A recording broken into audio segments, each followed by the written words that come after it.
Hello mga friendship, eto mga kapitbahay naman tayo sa kabilang ancient house. Eto, ikot ko lang yun, CR yun, yun nasa kaliwa na yun. Medyo modern na yun dito, ang parking area. Tapos yan ang kabuuan ng paligid ng ancient house. Yan, dito naman tayo sa pangalawang bahay. Eto na naman wala naman pinagkaiba. Ganon din sa loob. Gawa pa rin siya sa palay ba yun? Or bamboo, yung maliit na bamboo. Tapos, eto naman, sementado na siya.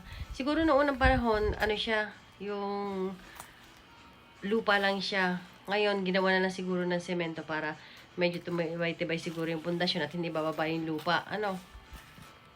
Tapos, yan din, ganun din ang style. Yan, may pinakabutas. Diyan siguro nila pinainitan yung katawan nila pag winter. At siguro dyan din sila nagluluto. Yan, very intact yung pagkakagawa. Hanggang taas. Puro baging pa rin siya. Yung pinakatali. At ang kahoy ha. Wow. Grabe ang kahoy. Ilan daan taon na yan.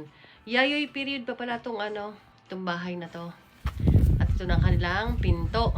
Tuwan-tuwa talaga ako dito sa nila, pantungkod na yan.